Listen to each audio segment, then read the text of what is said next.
When BMW first got involved in electric cars, in the mainstream at least, it gave us the radical i3 and the really rather wonderful i8, a hybrid nonetheless, but still it was electrification in the form of quite a futuristic looking sports car. But those two cars are no longer with us, and the production electric BMWs that we now have, well, they're just sort of electrified versions of their normal combustion engine cars. There's the i4, a good car, but it's a 4 Series Grand Coupe with an electric motor. There's the i5, again, a brilliant car, but it's just the same as the 5 Series. And of course, the brilliant i7, which is, you've guessed it, a 7 Series powered by electrons. But when they gave us the iX, a standalone electric car, whilst it might not have been the visual delight that we might have expected from BMW, there's no doubt about it, it was a technological showcase.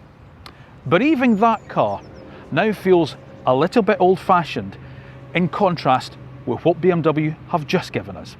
Because now we have this, the iX3, and whilst that badge might sound familiar, this is not a mild facelift. This isn't even a gentle evolution. This is BMW changing the game completely. Welcome to another new car review. Welcome to, well, spoiler alert, brilliant new BMW iX3. Please sit yourself down and make yourself comfortable in the house of cars.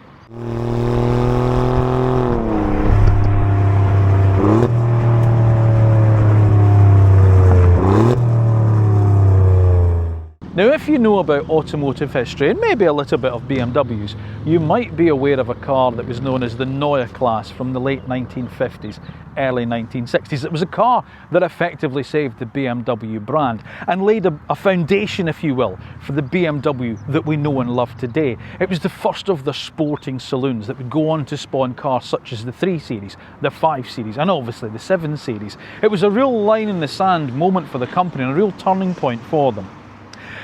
And this, the iX3, or the new iX3, is effectively another turning point because this is the first of the new generation of Neue Klasse. We've seen concepts. It's eventually obviously going to spawn up to 40 models between now and the end of 2027, all taking inspiration from what we see here today.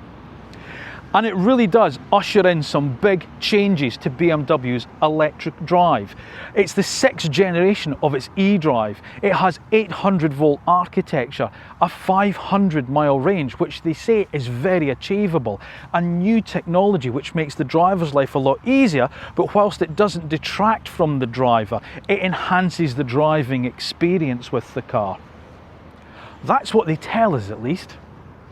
But is it all just a little bit of marketing guff? Or is this really a line in the sand moment again for the BMW brand? However, before we start the main review, here are 5 quick key facts that everyone needs to know about the new BMW iX3. So, like I said, it's the first production Neue Klasse BMW, meaning this is the blueprint for BMW's electric future. It offers up to 500 miles of range according to WLTP figures, currently the longest range battery electric vehicle on sale in the UK at launch. It uses the 6th generation BMW e-drive with 800 volt architecture and 400 kilowatt charging capability. It introduces a new 4 SuperBrain electronic system, including the driving dynamics controller called Heart of Joy. And it reduces life cycle carbon footprint by 34% compared to its predecessor, with around 1/3 of materials from secondary sources. Now, these aren't small, insignificant improvements on what's gone previously. This is a systematic shift in how BMW builds its electric vehicles and other production vehicles moving forward. But does it translate into the iX3 being a good car where it matters, out on the road? Well, let's stick it through a House of Cars road test review and find out. And if you're interested in new car reviews and real world driving reviews of all the new cars to hit the UK market, whether electric or combustion engine, then make sure you're subscribed to the House of Cars channel.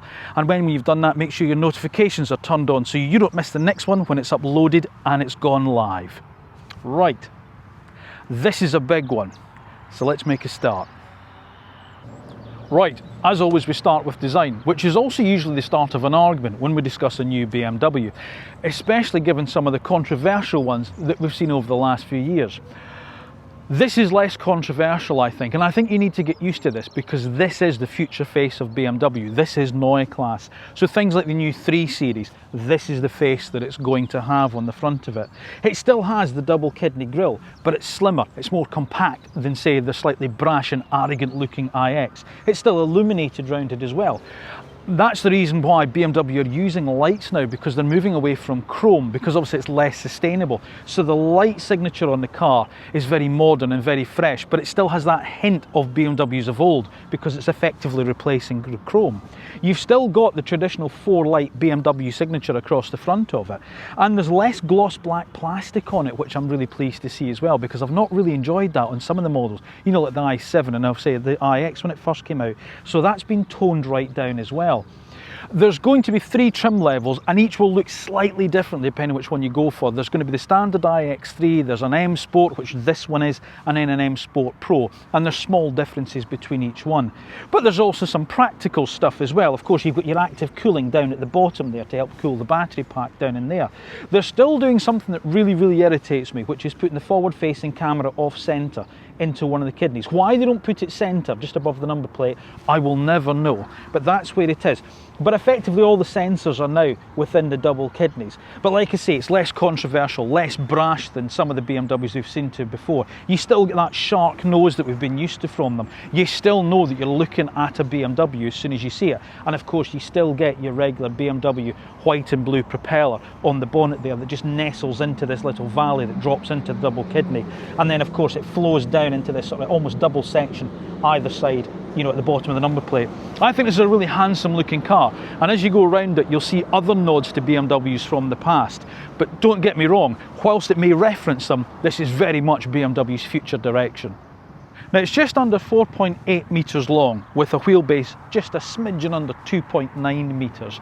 And here's the thing with it, when you actually see it in photographs you think it's going to be quite a big car because it looks visually big, but when you're actually stood next to it, it isn't. It's an X3 in terms of its size. In fact, I saw one of these parked next to the older generation iX3 this morning. And actually, although this is a little bit longer, it feels like a slightly smaller car, a slightly less bulky car on the outside than the previous generation. But the length is all in the wheelbase in some respects, so that means a lot of interior space. It's a very roomy car, this, but we'll go on to talk about that. Wheel sizes will depend on model you go for. They start at 20s, 20-inch wheels they start at, and then they go up to 22-inch wheels, which these particular ones are, and this car's sitting on Pirelli P0 tyres. There's an element of iX about the styling as well, which I do quite like, because I quite like the iX. Controversial, I know. I quite like this flat plane where this wheel arch has almost the double, well, in fact actually 3 lines to it, so you've got the actual wheel arch there, you've got then a shadow line above that, and then there's another line that opens up the top of the door and just blends into the door panel here. Huge amount of tech on this car, a vast amount of tech. There's also going to be, it's not available in the UK as yet, but a real high level of autonomy available in the car as well, but that's coming later. And although even if you have a car now, I'm told it's something that you can then upgrade to a little bit later on because it's done over the air as well, which is quite good. And obviously you've got mounted cameras underneath the wing mirrors there, flush door handles which then pop out. Now, as I say, that's becoming illegal in China, but obviously homologation means that they're probably going to be available now on the car, and obviously you can just touch those and that will lock and unlock the car as well if you've got your key on you. There's also a big improvement to the BMW app as well. New buyers of the car, even before they get the car, when they're assigned a chassis number, they can start to configure their own car how they want it, you know, start to program things like your radio stations and how you like certain things in the car. So the BMW app has vastly improved as well. There's also a really clever parking system on it as well, which I don't have on film, but I actually experienced this morning, and I have to admit, the best hands-free parking I've ever seen. You can do it from your phone, or the car will pull you into a reverse parking space or a tight bay as well via, you know, while you're in the car just through the screen. It's phenomenal, and it's quick, and it's accurate, and it's safe. I have to admit, I was really impressed with that. Back to the design, nice little line up there, but as I say, it's quite a nice sort of like flat, sort of like sculpted here. We've got the traditional Hofmeister kink here and obviously the rear pillar, and then, as I say, roof spoiler there. Very clean, very uncluttered lines on the car, very aerodynamic as well. The CD factor, I think, if my memory serves me correctly, yeah, 0.24 CD, which helps get that range way up on the car. So yeah, good looking, lots of tech, nothing too silly, however, nothing controversial. I like that. It's got a nice bum. I really like this. You've got these slightly blistered looking L-shaped rear lights on the car as well, where you've got, like, almost mirroring the front, where you've got that central valley where the BMW roundel is just nestled into. But it's very clean, it's very uncluttered. It's very restrained, I think, and restraint, I think, ages better. You've got this nice aerodynamic roof spoiler here, which obviously just dips in the centre with your high-level brake light. Obviously a rear wiper, which is going to be handy today, given the dust that in this field that I've managed to park in. And then obviously down at the bottom you've got the diffuser area with this gloss black slightly above it. Now this is, I say, an M Sport, so this has the body colour diffuser here, which is also on the M Sport Pro. The standard iX3 gets a slightly different lower end tip because the body kit around the car is slightly different, doesn't have the M Sport body kit on it. And obviously a low set number plate there with reversing camera, which also has a little washer nozzle as well. Now at the moment in the UK we're just getting the iX350, which is a dual motor car, but obviously, you know, different models will come out obviously as time moves on. What's really, really interesting is this, the way that obviously the BMW are talking with the designs is, as they move forward, we will see sort of like more of a homogeneous sort of like design between sort of like the combustion engine car and the electric version of it as well, despite the fact that obviously they'll be effectively the same car, they'll be very separate underneath, they'll be very different technology. But I think this is a really different looking car to the X3. You know, so I mean, I think it's a very different looking car to the X3. So you know, the very two distinct styles with the two cars, depending whether you want combustion engine or you want EV. And as I think it looks really good. I think it's really restrained. The thing is, this is the face of BMW moving forward, and the next car we're going to see from them that's going to adopt this styling is the new 3 Series. And if there's one car that BMW cannot afford to get wrong, it's the 3 Series. And as I say, I quite like this new look of BMW. But it doesn't really matter what I think, because I actually quite like the iX now. I don't mind the way that car looks. And let's be fair, if there's a controversial BMW, the iX is it. What do you think? Do you prefer the combustion engine X3 and the way that the car looks? Or are you a big fan of the Neue Klasse? Do you think this is going to be the face of BMW moving forward? Are you quite happy about that? Or is it still not, you know, sort of like floating your boat? Would you rather see more traditional looking BMW style that we've been used to? Or are you now used to BMW's more controversial style? Let me know your thoughts in the comment section down below. Now, in terms of practicality, well, you've got, he says when he opens the boot, 520 litres of boot space, which is good. And it's arranged, the rear bench is arranged in a standard 40-20-40 split, which is favoured by BMW, and that means if you fold the rear seats down, it will take total capacity up to 1,750 litres.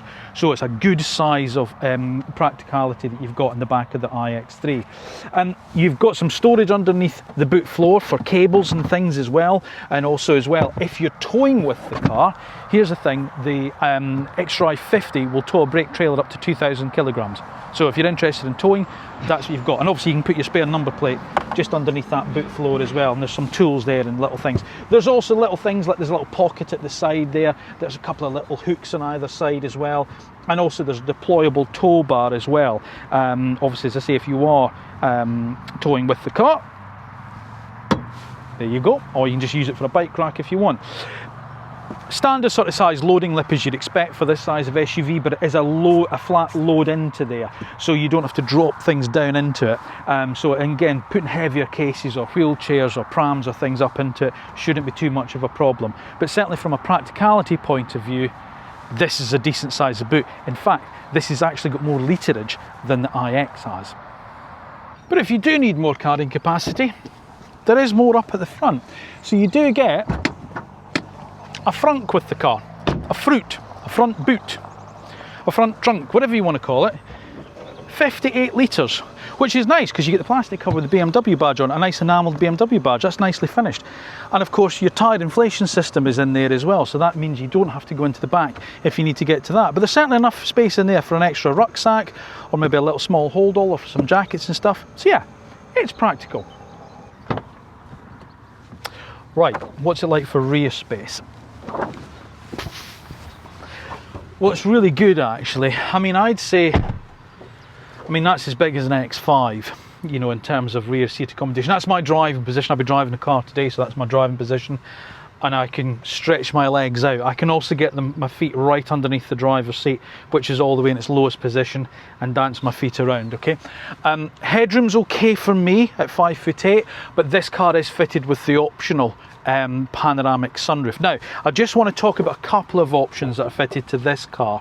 I'll get on to prices a little bit later on, but this panoramic glass sunroof, it doesn't have a blind on it, so it's a fixed piece of glass, but it is climate comfort glazing, so obviously the sun coming into it, obviously it doesn't, you know, heat the cabin up in that sense.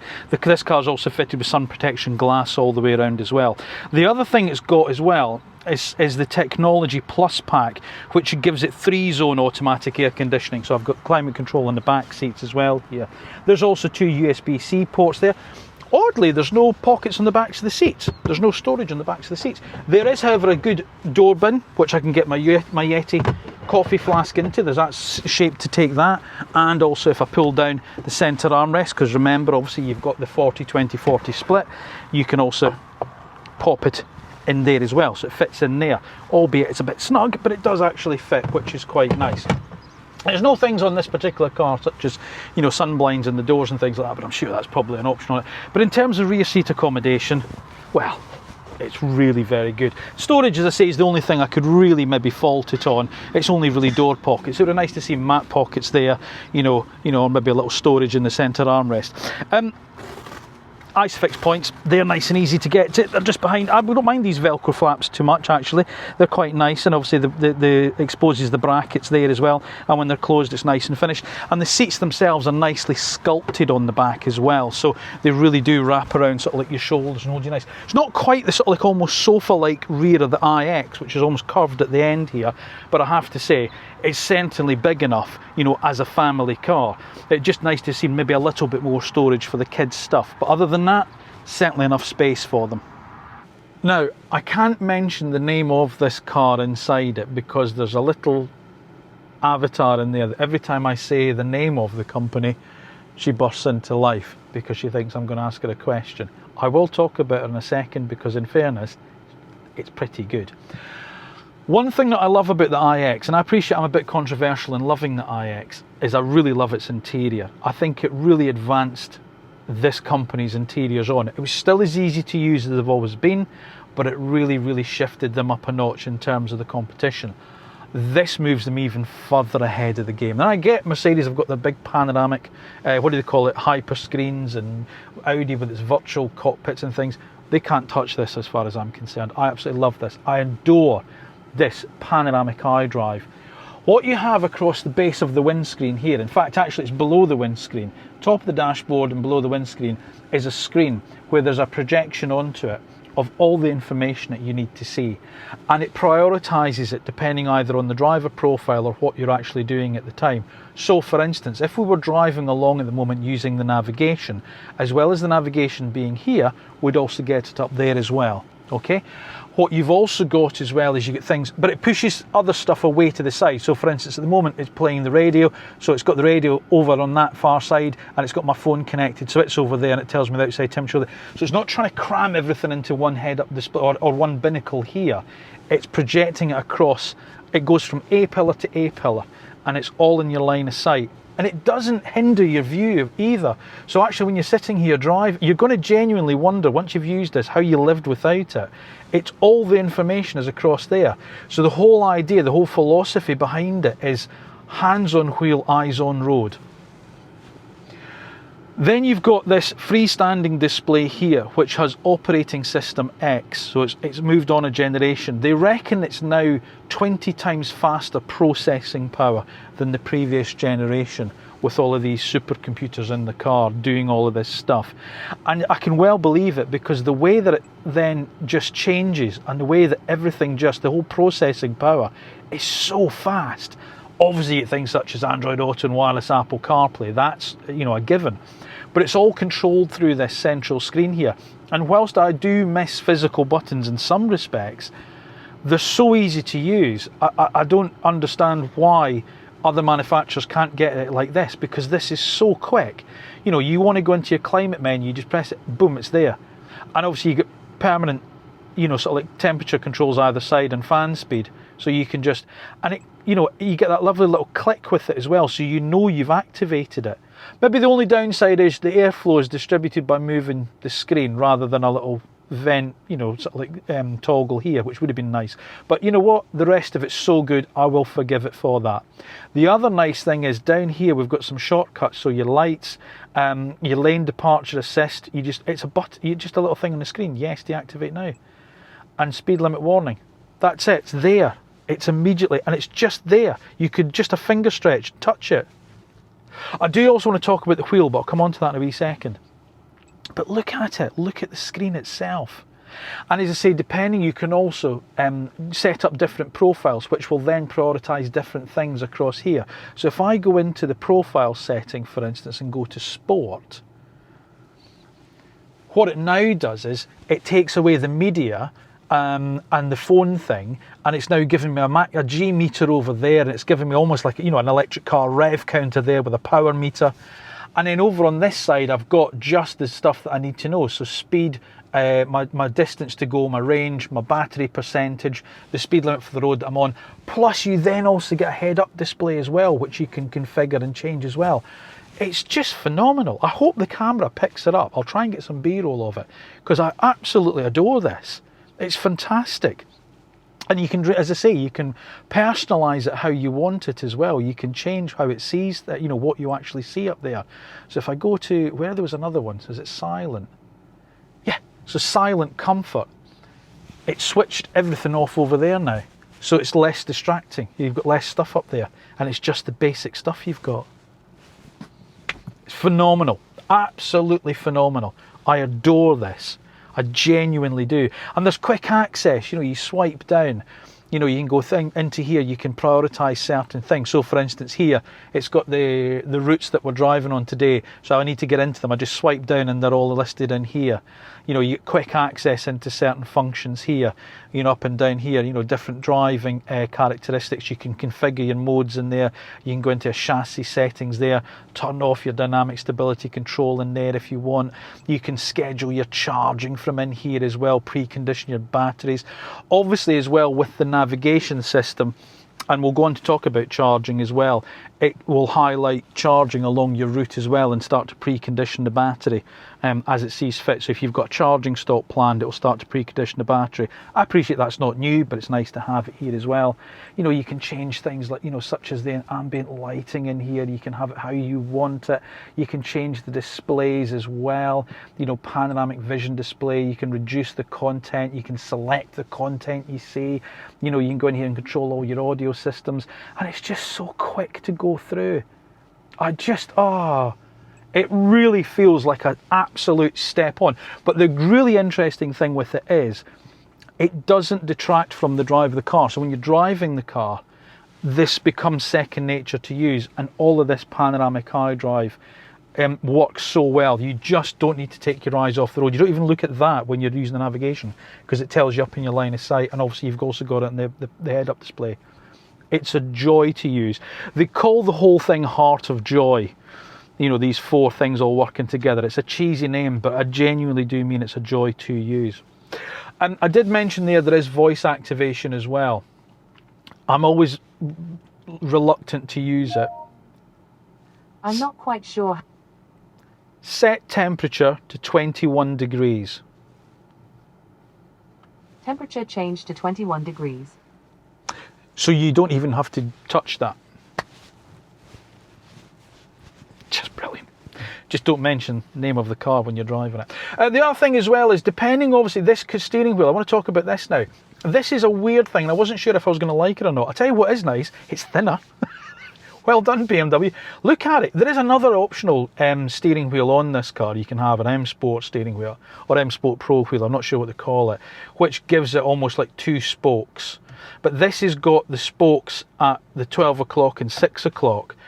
And then you've got these thumb grips at 3 and 9. And I genuinely wasn't sure if I was going to like it. And I do. It's a really comfortable wheel to hold if you hold a wheel like that. Even if you hold it like that, your thumbs fall into there. And it's really nice. And then the buttons down here on this left side here, it's got this sort of crystal button pack with haptic buttons. If you want to activate the parking, for instance, because it knows I'm stopped at the moment, so it brings up the parking function on the wheel so that it's ready to press. If you're driving, that disappears.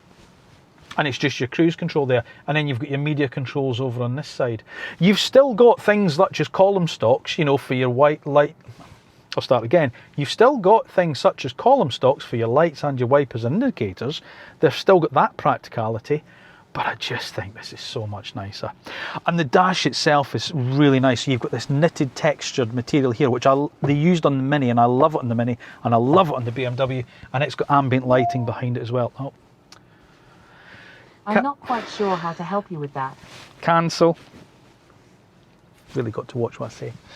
And then of course you've then got this two-tone effect in this particular car here, which just lifts it and it gives it, and the quality is so good. It's back to quality that we're used to. Door shut with a real, sorry, it's my water bottle rattled there, but the door shut with a real thunk, and it's something, as I say, that this manufacturer is getting way better at, and where Audi's falling way behind. Now there's a big talk of sustainability with this car. And I am going to have to read this because depending obviously on the model you get. So if you go for the standard iX3, you get a material that's called e-tron, which is like a woven cloth, which uses completely recycled PET plastic, so marine plastics and things. And that then can then be 100% recycled at end of life. There's a massive talk of sustainability from the company with this car, huge amount. The things that 1/3 of the entire car is made from secondary materials. The other thing that I was saying here, the alloy wheels alone are made from 70% recycled aluminium. And the really interesting thing for me was the carbon footprint of the whole supply chain has been reduced by 35%.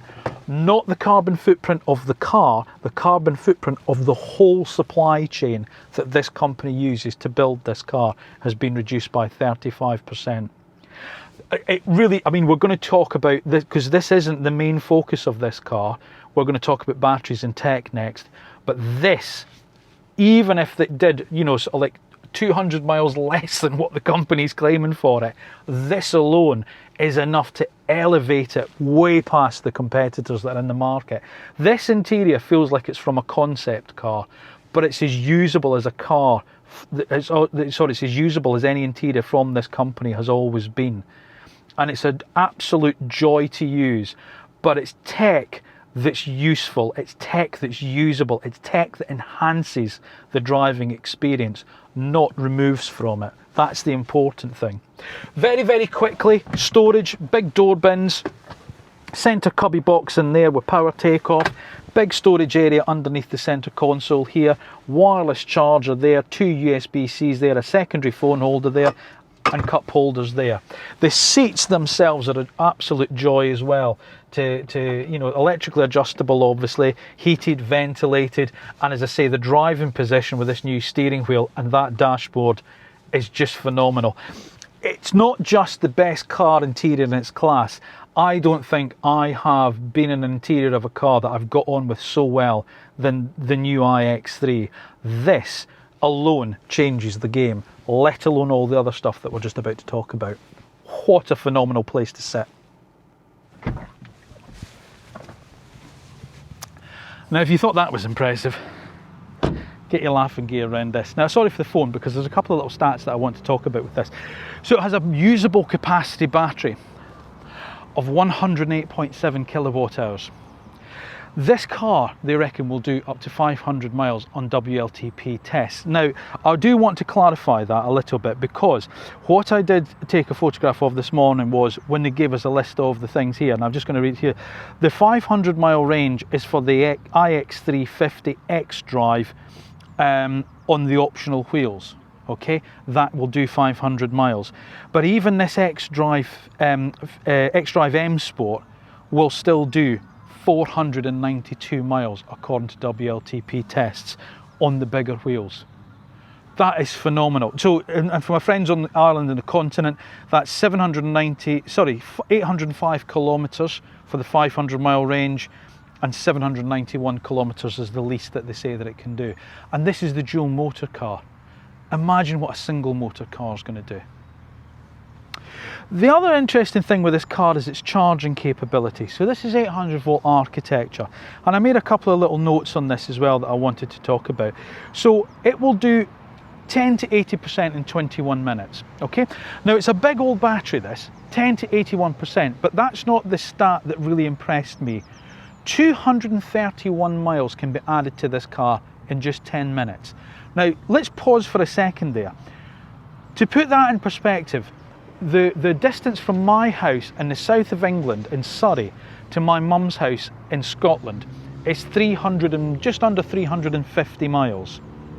So I could get from my house in the south of England to 3/4 of the way to my mum's house on a single charge. And from what I'm being told, it's more than capable of that.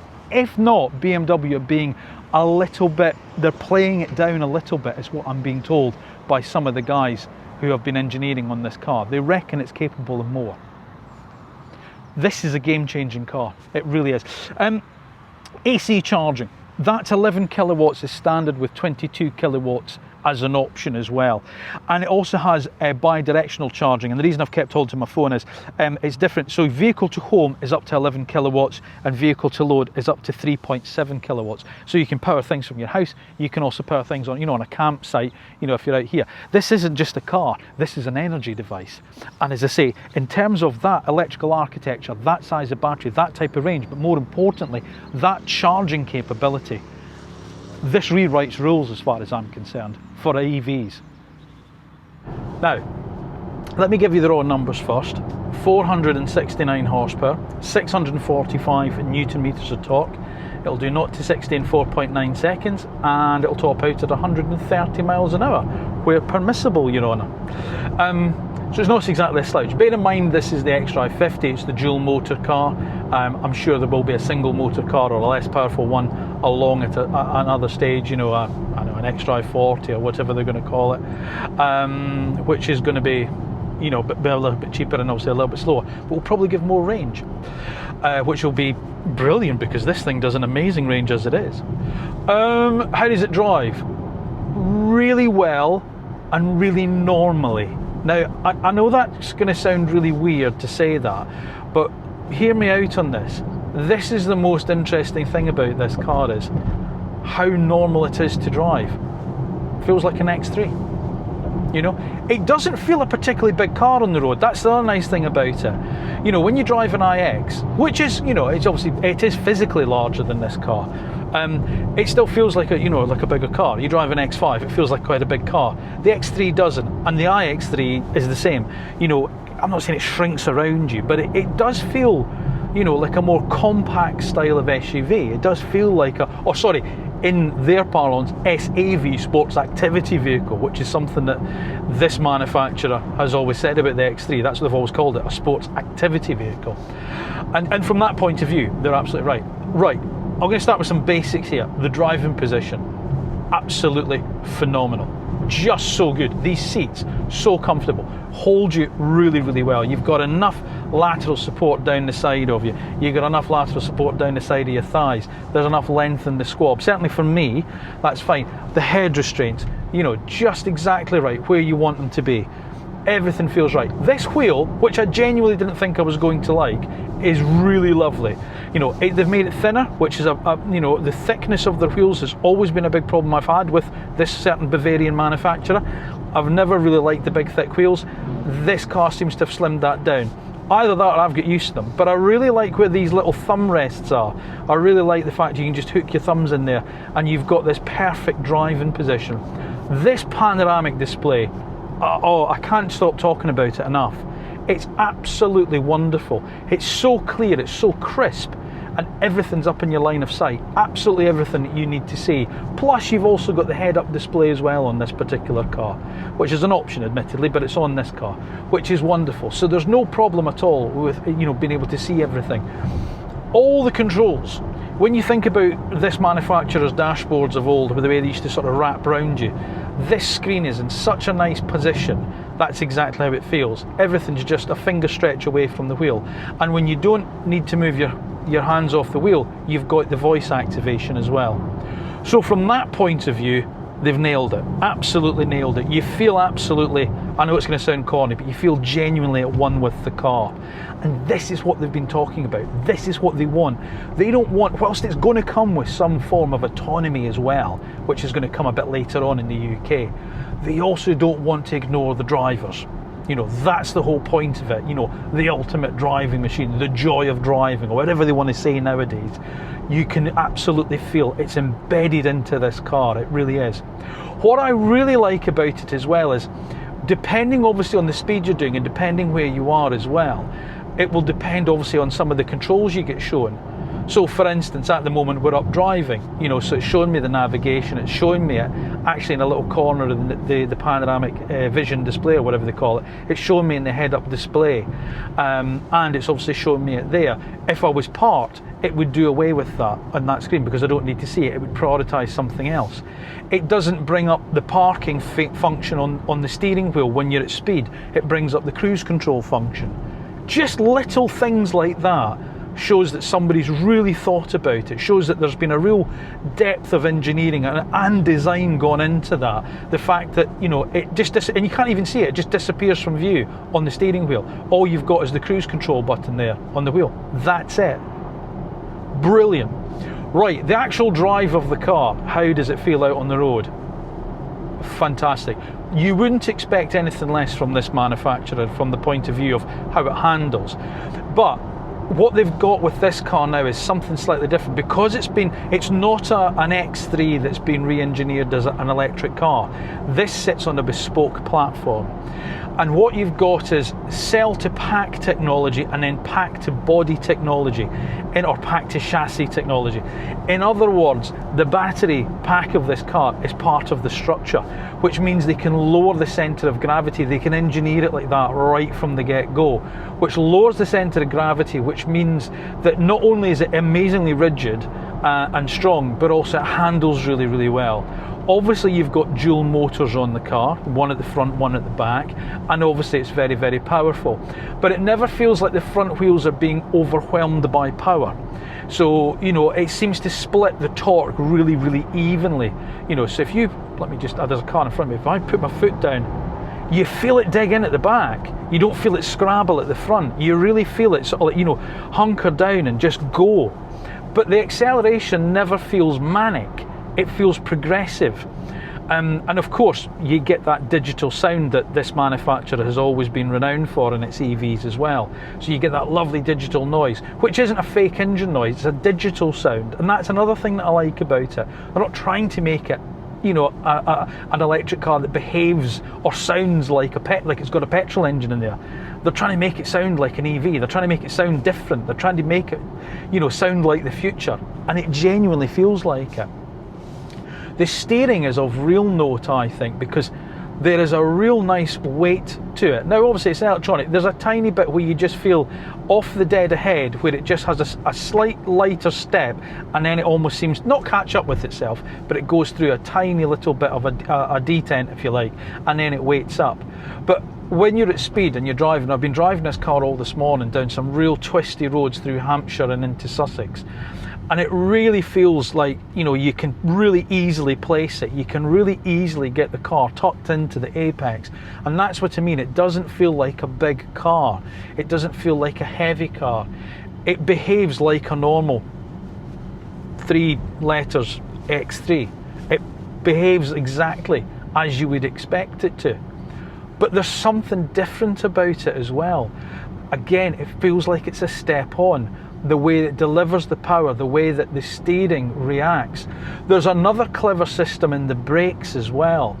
And the manufacturer that builds this car says that I think it's 90% of braking can be done through regeneration, through the actual regen. So it's not actually using the friction brakes as often maybe as one of its combustion engine cars. And then obviously that's a very good thing, because obviously you're feeding power, and that's going to help with efficiency as well.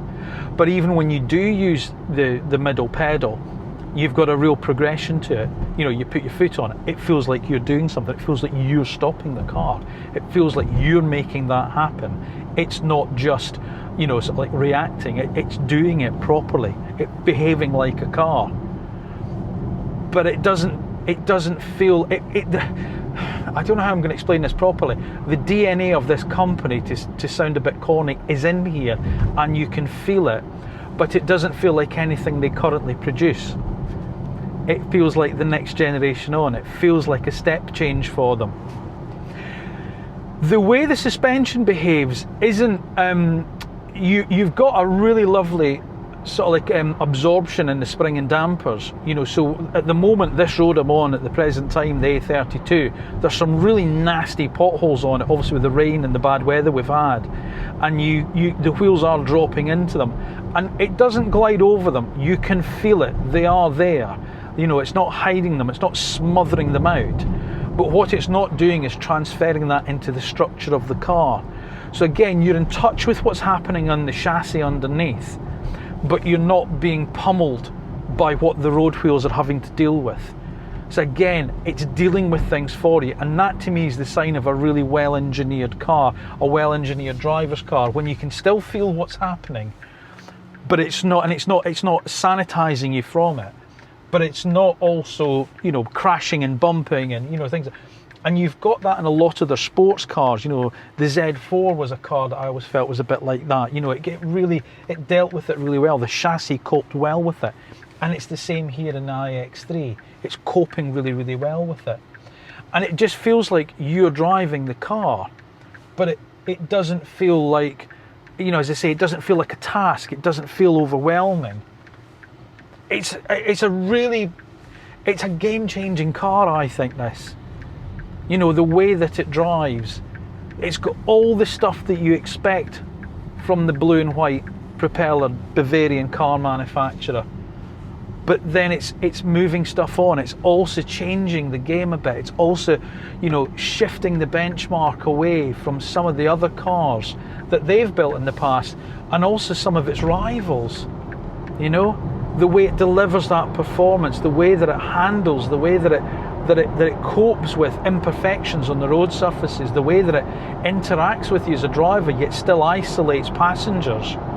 When you get up onto a dual carriageway or a motorway, you know, everything settles down and it feels luxurious, it feels quiet, it feels refined. But yet on a back road, you can really engage with the car. There's obviously different driving modes, as we saw earlier. You know, I can go in here now, I can have personal, I can have sport. I go into sport, you know, and all of a sudden things change now, you know. It really accelerates hard, but again, it doesn't feel frantic. It doesn't feel like you've just stepped on a landmine and the world's exploded. It feels like you're driving a car that's been built by people that understand how cars should drive. It's brilliant. It is little short of brilliance, this car. And as I say, it's so far removed from what we've seen from the company before in some respects, but yet it's not alien.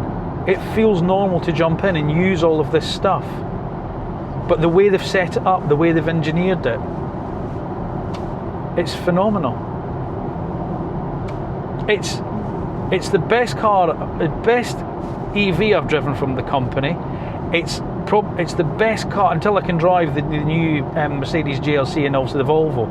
It's way better than the likes of the Audi. I prefer it to the Porsche because it has a slightly broader range of talents. I much prefer it to the Tesla. It's brilliant. It's absolutely brilliant. Right, pricing. I've got two things here. We're going to talk about base price, and I'm also going to talk about the spec of this car, because on the face of it, the price seems very aggressive and very good value for money as well. Let me explain that for a second. So the price starts, you get three models at the moment, obviously more will come on, I'm sure. There is it's the iX3 50X drive as your starter friend. So it's the same power output, it's the same drive line, it's the same battery, just a lower trim specification. As I say, remember there's some styling changes to it as well. That comes in on the road at 58,755. Now the reason I'm saying that's good value for money is that's actually slightly less than an i3 plug-in hybrid, a similar spec car. So there you go, that's what I mean by value for money. Then you move to this car, which is the 50X Drive M Sport, and that jumps up to 61,255. It's not a massive jump, but obviously it's an increase, and obviously you get the better body styling, you know, some other bits and pieces on it as well. And then there's the X-Drive M Sport Pro, which tops the range out at 62,755. All right, and also, as I say, BMW are seeing a lot of people move up to that M Sport Pro because it's not such a big jump. Whilst they thought the M Sport would probably have been the sort of, you know, the big sell in the range, they're actually seeing a lot of people move up to the top of the range car because the price difference isn't a huge amount. However, just be aware, however, this car does have a few options on it. Well, to put it bluntly, it has £10,450 worth of options on it. So it's got things such as a heated steering wheel. That's an option. Really, BMW? Tow bar, that's £1,000 in fairness, so not everyone's going to need a tow bar. The iconic glow grille, £950. So again, you could live without that. M Sport brakes with dark blue calipers, they're standard. The panoramic glass sunroof with the climate control glazing, that's £1,275. Sun protection glass, £450. Multifunction seats for driver and front passengers, £775. The parking assistant pro, where it'll park itself, £775. But Technology Plus pack, which is £1,700, that gives it the 3-zone automatic air conditioning, the 3D head-up display, and the Harman Kardon audio system. So like I said, you know, I mean, this car here lists at 71,462 as it stands. So it's not cheap. As I say, there's £10,000 of options on it. But in fairness, oh, and by the way, if you're wondering what the colour of this car is, I've just forgotten, is, I think it's called Cool Ocean Blue, Ocean Wave Blue, which I think is lovely, by the way. So, like I say, if you take the base prices, I think it offers good value for money in comparison with the X3, the combustion engine car, plug-in hybrid, is a similar level to this. And in terms of the competition as well, let's be fair, BMW, Audi, Mercedes, Volvo, we're going to talk about the competition in a second, but none of those are cheap cars either. So whilst I'm not going to say that this car here at £70,000 is good value for money, remembering what you're getting for that £70,000, that level of battery, that size of range, that level of charging ability as well, and the way that it drives. It's not value for money, but it is an outstanding car. Right, competition. Well, I mentioned a couple there, so let's go further into this. Let's take a deeper dive into the competitors for this car. Naturally, with BMW, you're going to see rivals from Audi and Mercedes-Benz. They're your two main rivals when you think of BMW. Audi has the Q6 e-tron, which is a car that I have to admit I am quite disappointed with. I don't think it's the advancement that this car represents. Put it this way, it doesn't advance Audi's electric car game the way they said that it would over what was gone before, like the e-tron, whereas this is a big jump from the original iX3, which is still a good car, don't get me wrong, but this is a massive change. The Audi doesn't feel such a massive change. It's also quite disappointing with its build quality as well. You know, for a £70,000 car, it's all right, but should a £70,000 car just be all right? It should be exceptional, and I'm afraid the Q6 e-tron just isn't for me. It's decent, and it's as far as I'm going to say on it. Mercedes-Benz, they, however, with their new GLC with EQ technology, that's what they're seeing as a big game change on from where the old EQC was. So that's the replacement for that car. And whilst none of us have driven it yet, I haven't driven the new GLC with EQ technology, that if it's going to be like the smaller CLA saloon, with the way that changed, the way that electrical architecture, the range, the charging capabilities, all of that tech wrapped up in that GLC body, that's going to be a real competitor for this car.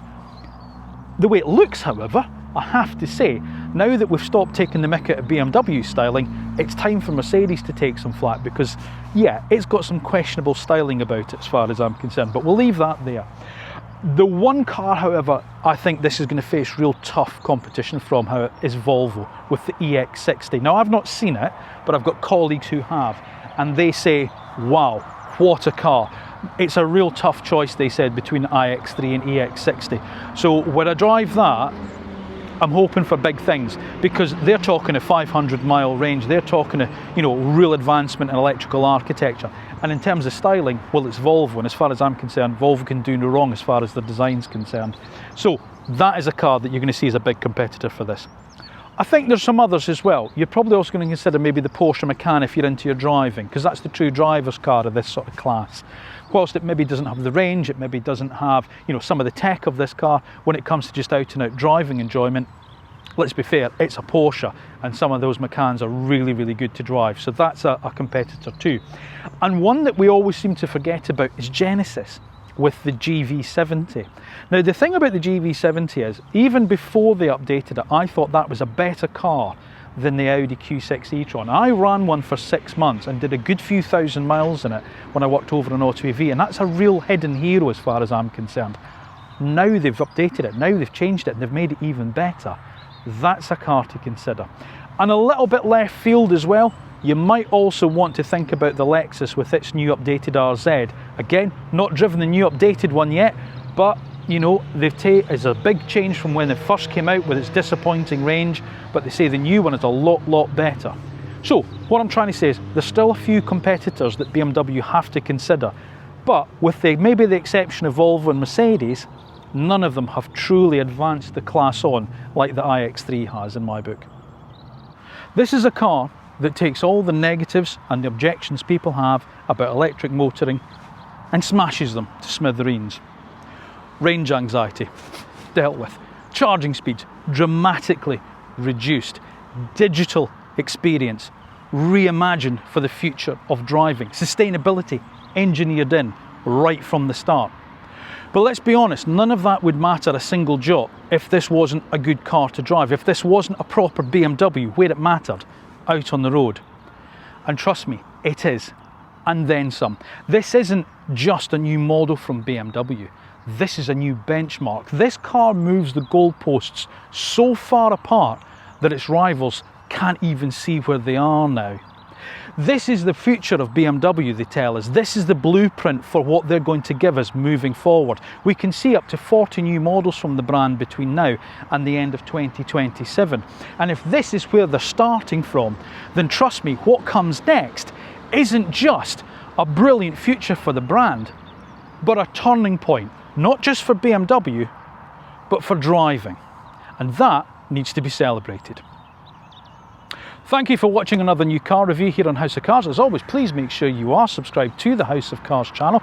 And remember, obviously, if you're interested in buying a new car and you want to know a real world review of it, then this is where you're going to find it. Electric, combustion engine, no matter what, we cover everything. We don't mind.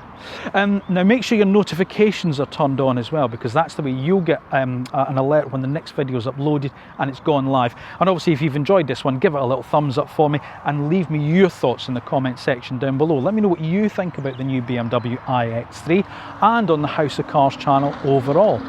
And now if you want to follow me on social media, you can find me on Instagram, and it's very simple. It's at House of Cars 1973. And remember, whether or not it is a new car or an old car, a small car or a large car, a slow car or a fast car, you'll find them all here in the House of Cars. Thanks again for watching. Thank you for your continued support. I'll see you again soon.